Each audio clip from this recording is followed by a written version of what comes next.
আসসালামু আলাইকুম বন্ধুরা। আজ গাজীপুর চৌরাস্তা থেকে টাঙ্গাইলের মহেরা জমিদার বাড়িতে যাচ্ছি বাস যোগে। আমরা দুটি বাসে গিয়েছি, কাকোয়া বাসে কিছু দূর গিয়ে নামে আবার অন্য বাসে গিয়ে দুবাইল বাস স্ট্যান্ডে নেমেছি। দুবাইল বাস স্ট্যান্ড থেকে নেমেই সিএনজি করে সরাসরি মহেরা জমিদার বাড়ির টিকিট কাউন্টারের সামনে চলে এসেছি। এটি টিকিট কাউন্টার। বাসের ভাড়া আমরা 100 টাকা করে এসেছি গাজীপুর থেকে। আপনারা ঢাকা থেকে আসলে 250 টাকা করে পড়বে। আমি বিস্তারিত পাশেই বলবো। বন্ধু, এটা বিশাখা সাগর, গেট দিয়ে ঢুকেই প্রথমে দেখবেন বিশাখা সাগর। আর প্রবেশ মূল্য হচ্ছে আপনার জনপ্রতি 100 টাকা করে। বন্ধুরা, বাংলাদেশের এই প্রথম সুন্দর এবং গোছালো মহেরা জমিদার বাড়ির মতো সুন্দর এবং যত্নে সংরক্ষিত জমিদার বাড়ি বাংলাদেশে খুঁজে পাওয়া আসলে কঠিন। টাঙ্গাইল সদর থেকে প্রায় 18 কিলোমিটার দূরে 8 একর জায়গা জুড়ে মহেরা জমিদার বাড়ি বিস্তৃত। মহেরা জমিদার বাড়ি প্রাচীন সভ্যতা ও ঐতিহ্যে অমূল্য নিদর্শন সর্বরূপ মাথা উঁচু করে দাঁড়িয়ে আছে। জমিদার বাড়ির সাথেই ছোট পার্ক, চিড়িয়াখানা, পিকনিক স্পট ও বোট রাইডের ব্যবস্থা রয়েছে। রাজধানী ঢাকার বেশ কাছে হওয়ায় সকালে রওনা দিলে একদিনেই জমিদার বাড়ি থেকে ঘুরে আসা যায়। এই জমিদার বাড়ির প্রবেশ পথেই রয়েছে বিশাল দুটি সুরম্য গেট। বিশাল তিনটি প্রধান ভবনের সাথে নায়েব সাহেবের ঘর, কাছারি ঘর, গোমস্তাদের ঘর, দিঘি ও আরও 3টি লজ রয়েছে। প্রবেশ পথে আগেই বিশাখা সাগর নামে একটি দিঘি আছে। মূল ভবনের পিছনে বর্ষা পুকুর, রানী পুকুর নামে আরও 2টি পুকুর রয়েছে। বন্ধু, সেই টিকিট কাউন্টার, এখানে আপনার টিকিট কেটে প্রবেশ করবেন। মহেরা জমিদার বাড়ি 1890 সালে টাঙ্গাইলে মির্জাপুর কালীচরণ সাহা জমিদার বাড়িটি প্রতিষ্ঠা করেন। কালীচরণ সাহা এবং আনন্দ সাহা দুই ভাই কলকাতা থেকে মহেরা গ্রামে আসেন।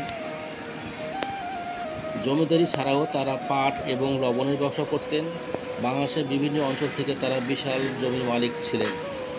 দেশভাগ এবং যুদ্ধের সময় তাদের বেশিরভাগই ভারতে চলে আসেন। টাঙ্গাইলে খুব কম লোকই বাস করেন। যেহেতু তারা ধনী ছিলেন, তাই তারা তাদের জমিদারি প্রতিষ্ঠার আগে এই ভবনগুলি তৈরি করেছিলেন বলে লোকেরা অনেকে মনে করেন বা বলেন। এই এলাকায় অনেক স্কুল, রাস্তাঘাট, জল সরবরাহের পাশাপাশি তারা জনকল্যাণমূলক অনেক কাজ করে গেছেন। তারপর ধীরে ধীরে এই বিশাল ভবনগুলি তৈরি শুরু করেন। বাংলাদেশের স্বাধীনতা যুদ্ধের সময় পাকিস্তান সেনাবাহিনীর মহেরা জমিদার বাড়িতে আক্রমণ করে এবং জমিদার বাড়ির স্ত্রী সহ 5 জন গ্রামবাসীকে হত্যা করে 1971 সালে। পরে জমিদার পরিবার লৌহজং নদীতে নৌকা করে দেশ ত্যাগ করেন। এখানেই মুক্তিবাহিনী শিবির স্থাপন করা হয়েছিল। 1982 সালে এই জমিদার বাড়িটিকে পুলিশ প্রশিক্ষণ স্কুল হিসাবে ব্যবহৃত বর্তমান পর্যন্ত হচ্ছে। বন্ধুরা, এই মহেরা জমিদার বাড়িতে প্রবেশেই দেখবেন অনেক সুন্দর রাস্তা এবং কিছু আকর্ষণীয় ফুল গাছ। বন্ধুরা, চৌধুরী লজ, এই গোলাপি ভবনের স্তম্ভগুলি রোমান স্থাপত্যের স্টাইলে নির্মিত। আপনাদেরকে দেখাবো। এখানে এই পুকুরের পাড়ে তারা বসে এখানে সময় কাটাতেন। চৌধুরী লজ একটি গোলাপি ভবনের স্তম্ভগুলো রোমান স্থাপত্যের স্টাইলে নির্মিত। ভবনের ভিতরে একটি ঢেউ তোলা ছাদ রয়েছে। দ্বিতল ভবনের সামনে একটি বাগান এবং সবুজ মাঠ রয়েছে। এই যে সেই সবুজ মাঠটি আপনার সামনেই দেখবেন বন্ধুরা। এরপরে আছে মহারাজ লজ। বাইজেন্টাইন স্থাপত্য শৈলীতে নির্মিত মহারাজ লজ ভবনের সামনে 6টি স্তম্ভ রয়েছে। গোলাপি মহারাজ লজের সামনে একটি বাঁকা রেলিং এবং একটি ঝুলন্ত বারান্দা রয়েছে, যা ভবনের সৌন্দর্য বৃদ্ধি করে। ভবনটিতে মোট 12টি কক্ষ রয়েছে, সামনে একটি বাগান এবং পিছনে একটি টেনিস কোর্ট রয়েছে। এই ভবনটি বর্তমানে শুটিং স্পট হিসেবে ব্যবহৃত হয়।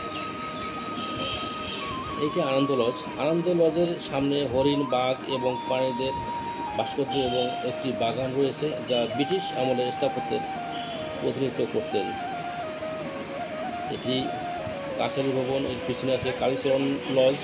জমিদার ব্যবস্থার শেষের দিকে নির্মিত এই কালীচরণ লজটি অন্যান্য ভবন থেকে খুবই আলাদা। এটা আপনাদেরকে এই ভিডিওতে দেখানো হয়নি বন্ধুরা।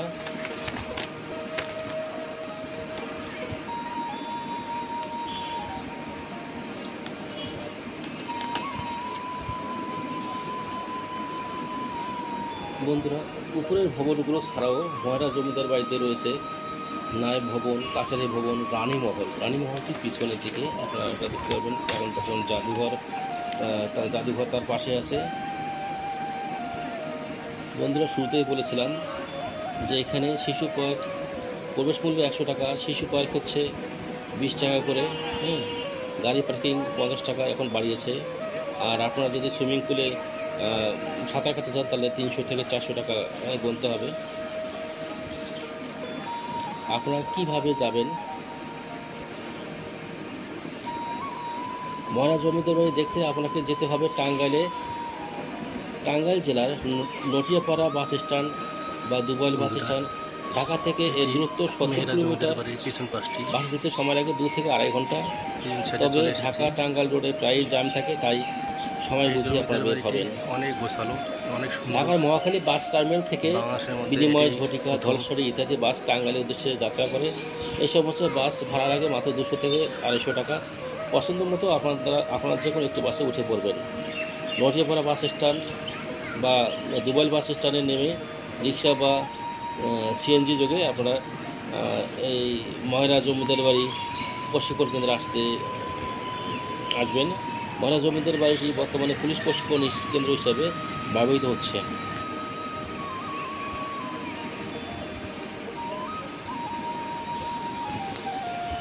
বন্ধুরা, এটি শিশু পার্ক। এখানে মিনি চিড়িয়াখানা আছে, কিছু হরিণ আছে, কিছু পাখি আছে। পিছনে নায়েব ভবন আছে। এখানে একটি ট্রেন দেখছেন, মিনি ট্রেন, সুন্দর। কিছু যাত্রীকে নিয়ে ওইটুকু জায়গায় ঘুরছে। আসলে এখানকার প্রাকৃতিক দৃশ্যগুলো অনেক সুন্দর। বাংলাদেশে এই প্রথম আমি দেখলাম। আমি অনেক জমিদার বাড়িতে গিয়েছিলাম বন্ধুরা। এই ময়রা জমিদার বাড়ি, টাঙ্গাইলের যে ময়রা জমিদার বাড়ি, এটা এত সুন্দর সুরক্ষিত আছে যে কল্পনা করার মতো না। বাংলাদেশে একমাত্র প্রথম ময়রা জমিদার বাড়ি একমাত্র দাঁড়িয়ে আছে সুন্দরভাবে। এরপরে আমি যতটুকু জানি রংপুরের তাজহাট জমিদার বাড়ি অনেক সুন্দর, যদিও ছোট, কিন্তু ওটাও সুন্দরভাবে দাঁড়িয়ে আছে, পরিষ্কার পরিচ্ছন্ন এবং সংস্কার করা জমিদার বাড়ি। ময়রা জমিদার বাড়িতে সুযোগ পেলে আসবেন সময় করে বন্ধুরা। এখানে ময়রা জমিদার বাড়িতে আমি আবারও বলে দিচ্ছি, ময়রা জমিদার বাড়িতে আসতে হলে আপনাদেরকে ঢাকা থেকে মহাখালী থেকে বাসে করে আসবেন। টাঙ্গাইলে যে বাসগুলো আসে, আপনার দুবাইল বাস স্ট্যান্ড বা নটিয়াপাড়া বাস স্ট্যান্ড নেমে সিএনজি যোগে পুলিশ ট্রেনিং সেন্টার বা ময়রা জমিদার বাড়ির কথা বলে এরা সরাসরি এখানে নিয়ে এসে দেবে। দুবাইল বাস স্ট্যান্ড থেকে সিএনজিতে আসলে জনপ্রতি 15 টাকা নেয়, আর যদি আপনি রিজার্ভ করেন তাহলে 220 টাকা নেবে। তো 6 জন ধরে, বন্ধুরা আমি ভুল বলছি, 6 জন ধরে যেতে 120 টাকা নেবে। 120 টাকা নেবে সিএনজি রিজার্ভ করলে। আর নটিয়াপাড়া থেকেও আপনারা ভাড়া ঠিক করে নেবেন, ওখানে 20 টাকাও নেয়, 25 টাকাও নেয়, ঠিক নাই, যার কাছে যেভাবে পায়। এই পুকুরটি অনেক সুন্দর এবং এখানে সুন্দর সুন্দর মাছ, রঙিন মাছ এবং দেশীয় মাছ আছে। মাছগুলো অনেকক্ষণ আমি এখানে এই ছাউনি নিচে বসে দেখছিলাম। হয়তো অনেক পানি থাকলে তখন আর সুন্দর লাগতো, যেহেতু পানি কম তাই। তারপরেও অনেক সুন্দর লাগছে আমার কাছে। আপনাদেরকে কেমন লাগবে আমি জানি না। আপনারা এখানে আসবেন, সুন্দর কাঠ একটা ফুল ফুটেছে। আকাশের দিকে যখন তাকিয়ে দেখলাম সুন্দর ফুল ফুটে আছে লাল স্টেশে, এক দৃষ্টিতে তাকিয়েছিলাম।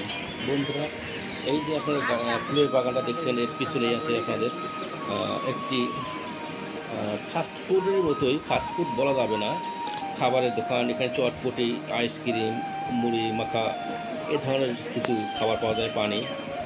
হ্যাঁ, আর আপনারা যদি পুরোপুরি খেতে চান, লাঞ্চ করতে চান, তাহলে প্রবেশ পথেই, মহারাজ জমিদার বাড়িতে প্রবেশ পথেই আপনারা একটি হোটেল আছে, হোটেলে আপনারা সুন্দরভাবে খেতে পারবেন। ওখানে সব কিছু দাম খুব স্বল্প এবং উন্নত মানের খাবার। আমি খেয়েছি, আমার ভালো লেগেছে, আপনারা খেতে পারবেন। মহারাজার বাড়ির একদম পিছন পাশে এখানে আপনি বসার জায়গা আছে, আপনি বসে সময় কাটাতে পারবেন।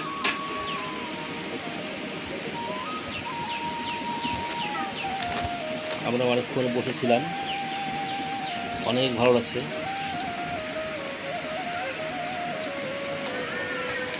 ফুলগুলো বন্ধুরা কত সুন্দর।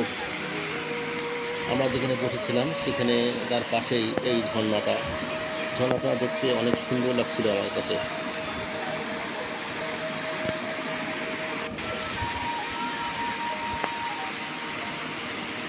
বন্ধুরা, এখানে যে পুকুরটা পাশে দেখলেন, এটার নাম হচ্ছে পরশরা পুকুর। আর প্রবেশ পথে যে পুকুরটা দেখেছিলেন সেটা বিশাখা সাগর। এরপরে এই ভিডিওর শেষের দিকে দেখবেন রানী পুকুর, রানী মহলের পাশে রানী পুকুর। আমরা সারাদিন ঘোরাঘুরি পরে বিকাল 4টার দিকে বেরিয়ে আসছিলাম। আসার পথেই দেখি এই বেষ্টনীর মধ্যে কিছু কাঁঠাল গাছে কাঁঠাল ধরেছে, অনেক সুন্দর। অনেক পর্যটক এসেছিল এখানে, ক্লান্ত শরীরে বসেছিল এই পার্কের মধ্যে। আমরা কিছুক্ষণ বসে থেকে হাঁটছিলাম, আবারও ঘুরে আসলাম মহারাজ লজের সামনে। এই মহারাজ লজে আমরা ঘুরে ফিরে 3-4বার করে এসেছি, আমার ভালো লেগেছে, তাই এখানে সুন্দরভাবে ছবি তুলেছি, ঘুরেছি। আর এই মহারাজ লজের ভবনটির যে কারুকার্যগুলো আমার এত সুন্দর লাগছে বন্ধুরা, আপনারা দেখলে হয়তো বুঝতে পারবেন যে নিখুঁতভাবে এরা এই মহারাজ লজটি তৈরি করেছেন। যে কারিগর করেছেন তারা আসলে তাদের তীক্ষ্ণ বুদ্ধির জন্য এটা করেছেন। বন্ধুরা, এই সিঁড়ি পর্যন্ত উঠতে দেয়, কিন্তু সিঁড়ির উপসে গেলে একটু বাধার সৃষ্টি হয়, যাইতে দেয় না। আমার কাছে সব থেকে ভালো লেগেছে এই যে বিল্ডিংটা দেখছেন এখন বর্তমান, আনন্দ লজ, এটি মধ্যেটা আনন্দ লজ, এটা আমার কাছে সব থেকে ভালো লেগেছে। ওগুলোও ভালো, কিন্তু এটা একটু গোছালো। এখানে যদি সময় পুলিশের বড় বড় অফিসারদের এখানে বসার ব্যবস্থা করা আছে। এখানে আমি কিছু সাইনবোর্ড দেখেছি। বন্ধুরা, এই চৌধুরী লজের এই পিছন পাশে এটি সিঁড়ি দিয়ে দোতলায় ওঠা যায়। আমি উঠতে চেয়েছিলাম, কিন্তু একজন পুলিশ ভাই আমাকে উঠতে দেয়নি, যে কিছু নিয়মকানুন আছে তাই উঠতে দেয়নি, তা আমিও উঠিনি। তারপরে ঘুরে আবার চলে আসলাম চৌধুরী লজের সামনে। বিশাল বিশাল গম্বুজ, পিলার বলেন। তার পাশেই একতলা ভবনটি হচ্ছে কাছারি ভবন। একসময় এখানে অনেক লোকজনের সমাগম ছিল, এখন police training school and training centre, তাই শুধু পুলিশেই পাবেন এবং জনগণ এখানে। বন্ধুরা, একটি কথা বলে রাখি যে এখানে সকাল 9টা থেকে বিকাল 5টা পর্যন্ত আপনারা স্বাচ্ছন্দ্যভাবে ঘুরতে পারবেন। তারপরে হয়তো 5টার পর এখানে অ্যালাউ না। গরমের দিনে হয়তো 5:30 পর্যন্ত করতে পারে, কিন্তু শীতের সময় 5টা পর্যন্ত। এখানে শীত গরম আমাকে বলেনি, বলছে সকাল 9টা থেকে 5টা পর্যন্ত এখানে আপনারা ঘুরতে পারবেন। এখানে কোনো বাধা ধরার নিয়ম নেই, শুক্র শনি রবি সব দিনেই এখানে ঘুরতে পারবেন, যদি কোনো ওদের প্রোগ্রাম না থাকে।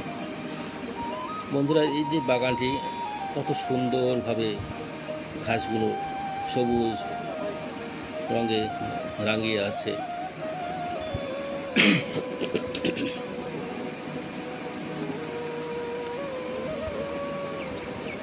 কত সুন্দরভাবে দাঁড়িয়ে আছে, নিখুঁতভাবে এই বিল্ডিংগুলো, কত নিখুঁতভাবে তৈরি করেছেন কারিগর।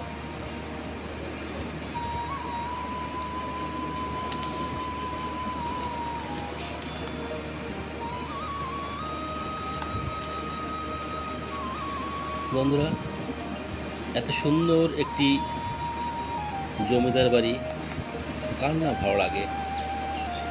দেখেন, আমি ঘুরতে ঘুরতে আবারও চলে আসলাম চৌধুরী লজের সামনে। আসলে মনে হয় আমি খালি দেখে আর দেখি। এখানকার পরিবেশ, প্রাকৃতিক পরিবেশ এবং এখানকার যে রক্ষণাবেক্ষণ অনেক সুন্দর। এখানকার যারা দায়িত্বে আছেন তারা সুন্দরভাবে এখানে রক্ষণাবেক্ষণ করছেন। বন্ধুরা, এই যে গার্ডেন, এখানে কিছু বাঘের মূর্তি আছে, এখানে হরিণের মূর্তি আছে, পাখির মূর্তি আছে। চৌধুরী লজের সামনে, আনন্দ লজ চৌধুরী লজের পাশাপাশি এটি। বন্ধুরা, এই যে এটা দেখতেছেন, এটি মিউজিয়াম। কালীচরণ লজ যেটাকে বলতো আগে, এটি হলো মিউজিয়াম এবং জাদুঘর।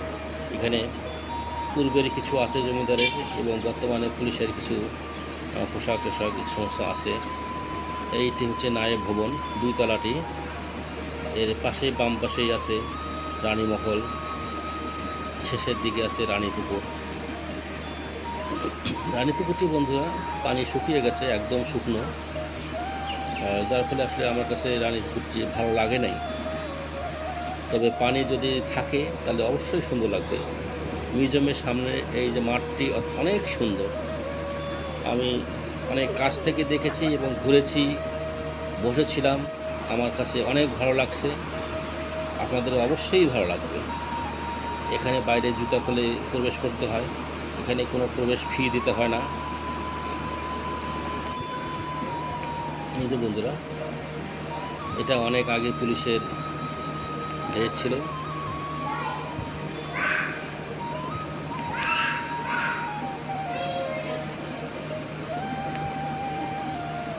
এটা কত আগে এটা আমার সঠিক জানা নেই। এটা একটা জমিদারের একটি দোলনা, আর ফ্যামিলি এখানে দোলনা খেতেও বসতো। এটা আপনার চৌধুরী লজেই নাকি ছিল আর কি। ওখান থেকে এই মিউজিয়ামে নিয়ে আসছে। এখানে বাংলাদেশে যে পুলিশ বাহিনী তাদের কিছু রাইফেল, বন্দুক এগুলো আছে। এবং জমিদার যখন ছিল তখনকার আমলের এই পাত্রগুলি, পানি খাওয়ার পাত্র, তারপরে সিগারেট খাওয়ার পাত্র, কিছু ক্রেস্ট দেখা যাচ্ছে, এটা মনে হয় পরের। এগুলো সেই আমলেরই, জমিদার আমলেরই, এগুলো সংরক্ষিত করা আছে।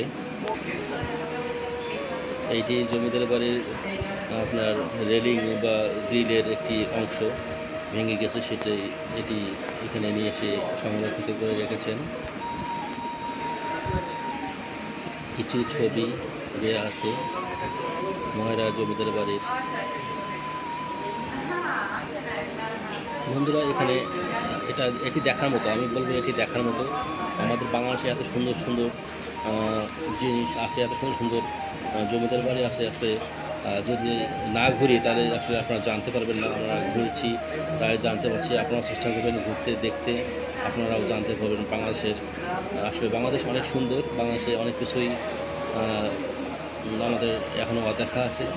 আমরা চেষ্টা করবো সেগুলোকে দেখার। আপনাদের যার যার সামর্থ্য আছে তারা দেখে নেবেন।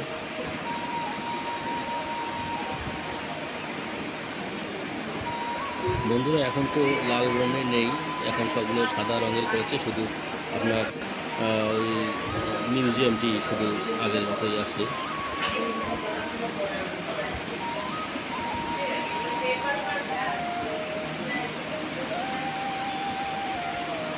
বন্ধুরা, আপনারা আমার এই ভিডিওটা দেখেছেন, আর যদি দেখে থাকলে আপনাদের কেমন লাগলো, আসলে আরও কীভাবে আপনাদের ভিডিওটি ফুটিয়ে তোলা যায় সেটা আমাকে কমেন্ট করে জানিয়ে দেবেন। যদি আমার এই ভিডিওটি আপনাদের ভালো লাগে তাহলে অবশ্যই আপনাদের কাছে একটি অনুরোধ, আমার ভিডিওটি দেখে সাবস্ক্রাইব করবেন, লাইক কমেন্ট শেয়ার, ভুল ত্রুটি হলে কমেন্ট করে জানিয়ে দেবেন। আমি চেষ্টা করব সংশোধন করার। বন্ধুরা, আমি চেষ্টা করছি ভালো করে ভিডিও করার এবং আপনাদেরকে দেখার। আমি আপনাদেরকে দেখানোর জন্যই আমি বিভিন্ন জায়গায় ঘুরে বেড়াই, ভিডিও করি, আপনাদেরকে দেখানোর চেষ্টা করি। আপনারা যদি আমার ভিডিও দেখে সাবস্ক্রাইব করেন, লাইক কমেন্ট শেয়ার করেন, তাহলে অবশ্যই আমি ভাববো আমি সফলতা অর্জন করেছি। আর আপনাদের মনের ভিতরে যদি আমি জায়গা না পাই, তাহলে আসলে আমার কষ্ট। বন্ধুরা, এটি রানীমহল। এখন পুলিশের লোকরা থাকে এখানে ভিতরে একদম যেতে দেয়নি আমাদেরকে, মানে বাইরে ছিলাম। আর এটি হচ্ছে রানীপুকুর, যেটা আমি বললাম একটু আগে। এই রানীপুকুরে একদম পানি নেই বন্ধুরা, একদম পানি শুকিয়ে গেছে বন্ধুরা। রানীপুকুরটি শুধু শুকিয়ে ঘাস গেছে। আর ঘাস। হয়তো আরও গভীর ছিল, গভীরতা কমে গেছে সময় যেটা আমার জানা নেই। আমার মনে হচ্ছে এটা অনেক গভীর ছিল। তবে ইচ্ছা করলে এখানে হয়তো বর্ষার সময় পানি দিয়ে এটাকে সৌন্দর্য অনেক সুন্দর করা যেত। বন্ধুরা, অনেকক্ষণ ঘোরাঘুরি করলাম। সকাল 10টা থেকে একটানা বিকাল 5টা পর্যন্ত ঘুরতে ঘুরতে ঘুরতে ক্লান্ত হয়ে পড়েছি। তাই এখন ফিরে যাবার পালা। বন্ধুরা, আমার ভিডিওটি আপনাদের কেমন লাগলো অবশ্যই জানাবেন। আজ এই পর্যন্তই। ভালো থাকবেন, সুস্থ থাকবেন। আপনাদের শুভকামনা জানিয়ে আমি আজকে এই পর্যন্তই শেষ করছি। আসসালামু আলাইকুম।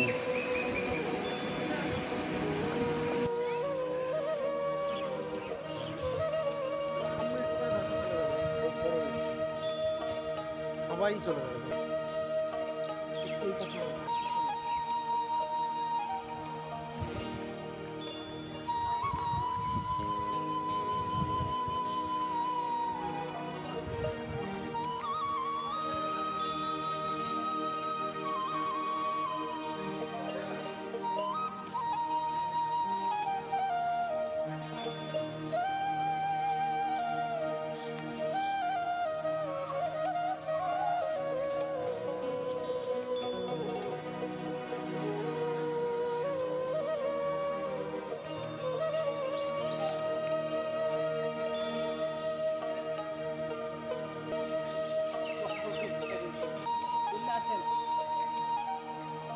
বন্ধুরা, আজ আমি মেহেরা লজে এসেছি। এটি মেহেরা লজ হচ্ছে একটি জমিদার বাড়ি, টাঙ্গাইল জেলার দুবাইয়ে নামতে হবে। দুবাই বাসে ট্রেনে নেমে সিএনজি যুগে এই মেহেরা জমিদার বাড়িতে আসতে হবে। দুবাই থেকে সিএনজি ভাড়া নেবে জনপ্রতি 20 টাকা। এখানে মেহেরা লজ, আনন্দ লজ ও বেশ কয়েকটি আছে। বিস্তারিত কমেন্টে জানিয়ে দেবে।